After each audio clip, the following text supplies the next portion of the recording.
Lietuva prasideda nuo Druskininkų. Taip kalbama apie Lietuvos pietuose esantį kurortą. Kaimyninėms šalims Latvijai, Lenkijai, Baltarusijai, Rusijai šis kurortas žinomas nuo seno.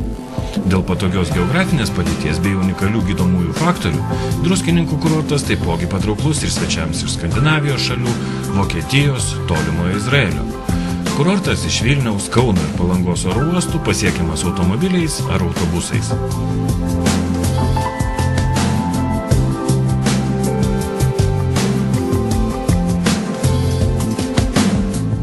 Druskininkų pavadinimas kildinamas nuo čia trykštančių sūriųjų versmių. 18 amžiuje druskininkuose buvo ištirtos mineralinio vandens gydomosios savybės, o vėliau pradėtos ir gydomojo purvo procedūros. Nuo 19 amžiaus vidurio druskininkai buvo trečias pagal populiarumą carinės Rusijos kurortas, įskaitant Krymą ir Kaukazą. Dabar šimtametės tradicijas puoselėja druskininkų gydykla bei dauguma kurorto sanatorijų, o modernioje ligoninėje atliekamos komercinės sąnarių endoprotezavimo ir pilvo organų laparoskopinės operacijos. Prie Nemuno Vingio prigludę druskininkai vilioja svečius aukštos kokybės sveikatinimo ir gydymo paslaugomis, bei ištisus metus siūlomų pramogų įvairovę. Čia paslaugas teikia 8 sanatorijos, 6 spa centrai, 19 2-4 žvaigždučių viešbučių, 13 svečių namų, 23 kaimo turizmo sodybos. Kurorte veikia 3 vandens parkai, konferenciniam turizmui siūloma 50 konferencijų salių.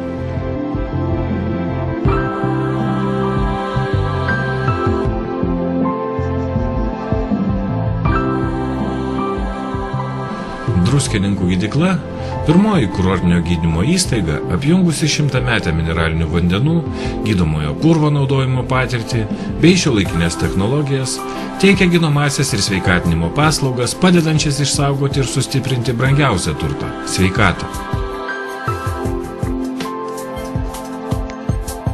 Druskininkų kolonada nuo tūkstantmečio pradžios tradicijas ir architektūrinį autentiškumą išlaikiusi, šiandien viena lankomiausių kurorto kavinių. Forto dvaras – populiarus lietuviškos nacionalinės virtuvės restoranas, savo svečiams siūlo autentiškus mūsų krašto kulinarinio paveldo patiekalus.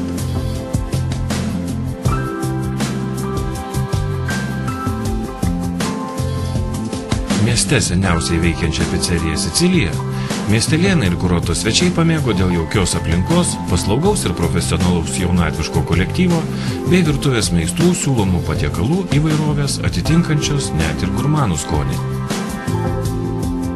Druskininkų vandens parko kompleksas – unikalus vandens pramogų ir poilsio pasaulis, po kurio stogų ne tik baseinų ir pirčių įvairovė, bet ir viešbutis, spa centrai, boulingo ir naktiniai klubai.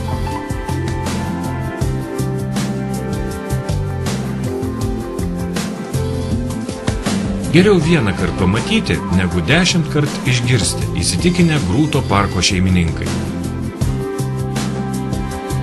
O nuotykių parke virš 2 kilometrų trasų medžiuose, per 20 skrydžių bei Tarzano skrydis per Nemuną.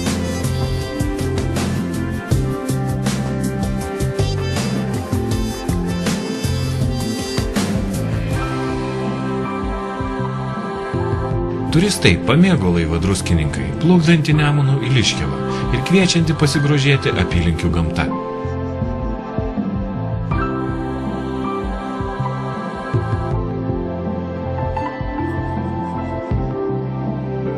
Druskininkai vilioja ir kultūriniu gyvenimu.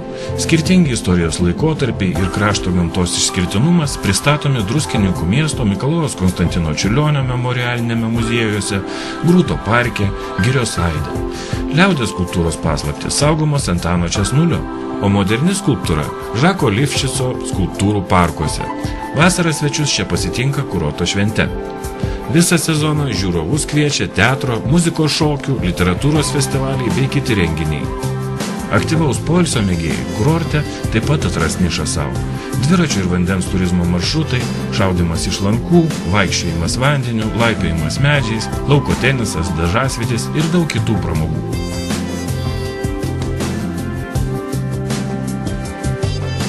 Per kelerius metus Druskininkuose atsiras dar daugiau traukos objektų.